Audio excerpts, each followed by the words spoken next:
morning. I from TSN BSTC second year paper second. Today's topic is school management. हम आज बात करेंगे विद्यालय के प्रबंधन के बारे में कि विद्यालय का मैनेजमेंट किस प्रकार से किया जाता है, किस प्रकार से किया जा सकता है, उसको किस प्रकार अधिक से अधिक अच्छा किया जा सकता है।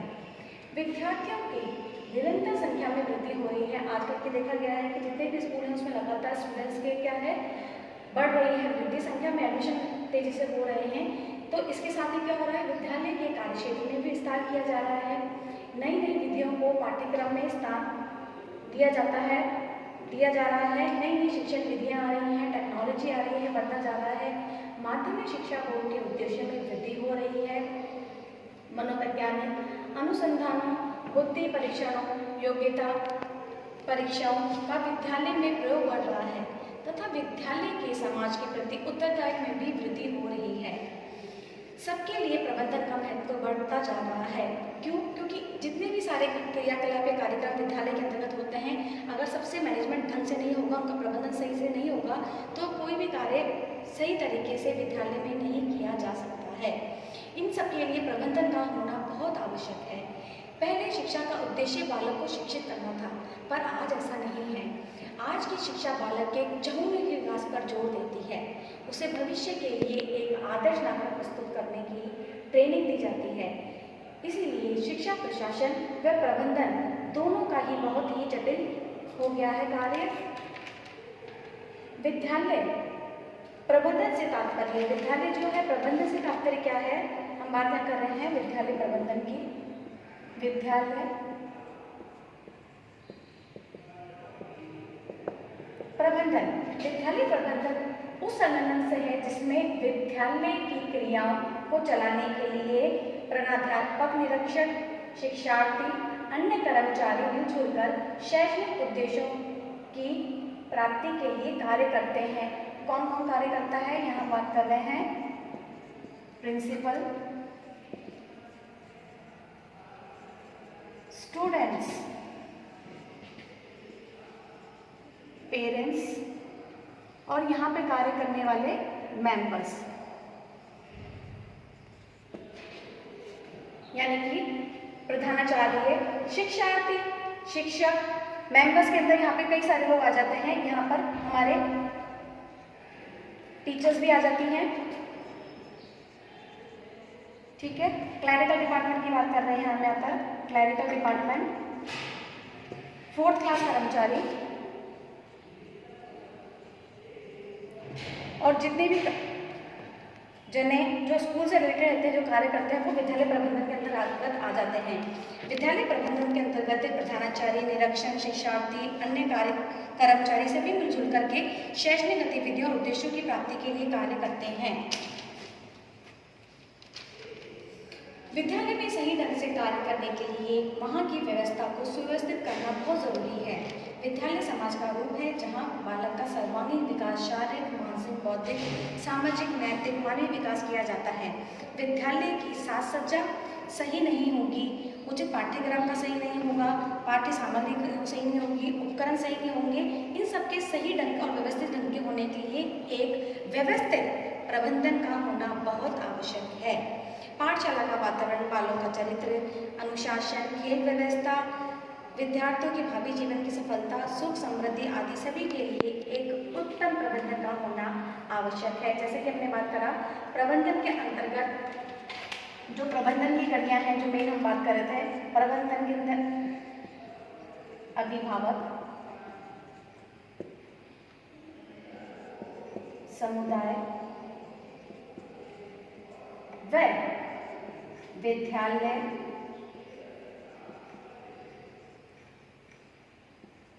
प्रबंधन समिति। अब इस समिति के अंदर कौन आ रहा है, जब हमने पहले बात करी थी टीचर्स आ गए हैं, मैनेजमेंट है, क्लरिकल है, 4th क्लास है, सारे के सारे अभिभावक, जिन बच्चों के पेरेंट्स जो एडमिशन करवाते हैं वो अभिभावक, समुदाय, विद्यालय, ये सभी मिलकर के हमारे मैनेजमेंट का कार्य करते हैं, मैनेजमेंट का निर्माण करते हैं। तो हम बात कर रहे हैं कि विद्यालय प्रबंधन में अभिभावक व समुदाय के अंतर्गत विद्यालय प्रबंधन समिति की महत्वपूर्ण भूमिका की विद्यालय प्रबंधन के अंतर्गत अब अभिभावक और समुदाय इन दोनों की क्या महत्वपूर्ण भूमिका है, हम इनकी भूमिका के बारे में चर्चा करते हैं। आइए देखते हैं। हम विद्यालय प्रबंधन में समुदाय व अभिभावक की भूमिका के बारे में बात कर रहे हैं। विद्यालय में समुदाय व अभिभावक की भूमिका अहम है क्योंकि विद्यालय विकास में समुदाय की आवश्यकता होती है। विद्यालय के विकास व व्यवस्था की ओर उन्मुख करना विद्यालय प्रबंधन का मुख्य उद्देश्य है।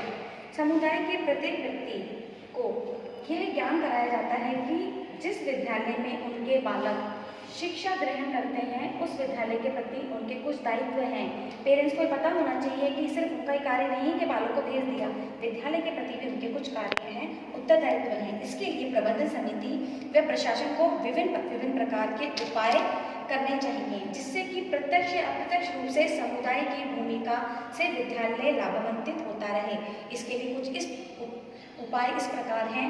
विद्यालय, पहला है विद्यालय में प्रौढ़ शिक्षा केंद्रों का संचालन करना चाहिए जिससे वरिष्ठ ग्रामीण विद्यालय व्यवस्था के अंतर्गत सहयोग प्राप्त किया जा सके। विद्यालय में समुदाय क्रियाओं का आयोजन करवाना चाहिए जिससे क्या होगा, समुदाय के सदस्य विद्यालय में आए और विकास के बारे में विचार विमर्श कर सके। हमारा अगला बिंदु है समुदाय से संबंधित और संघों का निर्माण किया जाए और समय समय पर विद्यालय बुला करके विद्यालय के स्वरूप से उनको परिचित करवाया जाए ताकि विद्यालय में उनका सहयोग समय समय पे प्राप्त हो सके। विद्यालय में समुदाय सेवा में भाग लेने के अवसर प्रदान करने चाहिए। इससे क्या होगा, समुदाय के अनुभवी लोग विद्यालय में छात्रों के प्रति अपने कर्तव्य को समझेंगे व उनके पालन ठीक प्रकार से कर सकेंगे। हमारा अगला बिंदु है समाज की सेवा के लिए आवश्यकता अनुसार विद्यालय भवन उपलब्ध करवाए जाने चाहिए जिससे क्या होगा, समुदाय के व्यक्ति विद्यालय में आर्थिक सहयोग प्रदान कर सकेंगे। नेक्स्ट है समुदाय के प्रतिष्ठित लोगों को विद्यालय में बुलाना ताकि उनका क्या है, उनको बुलाने से क्या होगा, समय समय पर उनका हम सहयोग प्राप्त कर सकेंगे। इन उपायों से विद्यालय प्रबंधन का कार्य पूरा होगा और साथ साथ समुदाय द्वारा विद्यालय व्यवस्था, शैक्षणिक व्यवस्था उत्थान हेतु पूर्ण प्रयत्न किए जाएंगे। समुदाय को उचित मार्गदर्शन प्राप्त करते हुए विद्यालय व शिक्षा व्यवस्था से संबंध किया जा सकता है। विद्यालय के अंतर्गत अभिभावक की अहम भूमिका है। अब हमने यहाँ बात करी थी, पहले अभी हमने बात करी थी यहाँ पर समुदाय की। अब हम बात कर रहे हैं यहाँ पर परिवार, अभिभावक।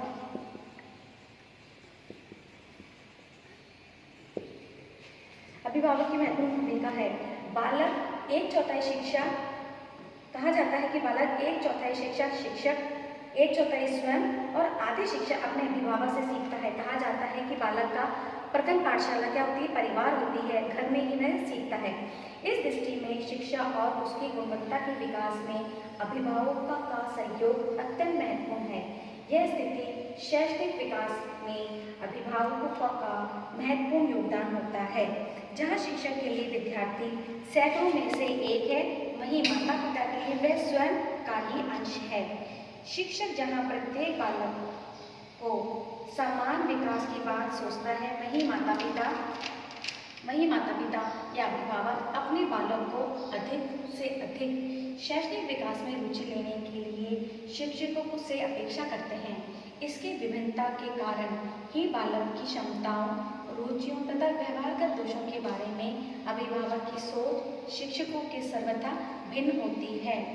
NCF 2005 में अभिभावकों का विश्वास अर्जित किए जाने एवं प्रयोग की स्वतंत्रता के साथ सामाजिक पर्यावरण के विभिन्न रूपों व सूचनाओं को स्कूली ज्ञान से जोड़ने की आवश्यकता पर बल दिया गया है।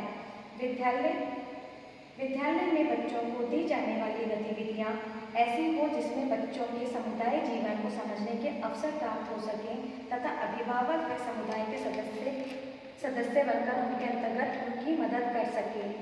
यहाँ हमने बात करी थी अपने अभिभावक की और अब हमारे महत्वपूर्ण विद्यालय के अंतर्गत समुदाय की किस प्रकार विद्यालय के अंतर्गत समुदाय और अभिभावक की अहम भूमिका है, उनको विद्यालय से जोड़ा जाता है।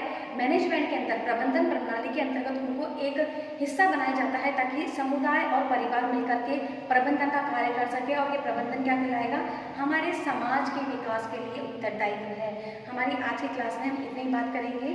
आगे का टॉपिक जो है कंटिन्यू हम नेक्स्ट क्लास में करेंगे। Till then bye.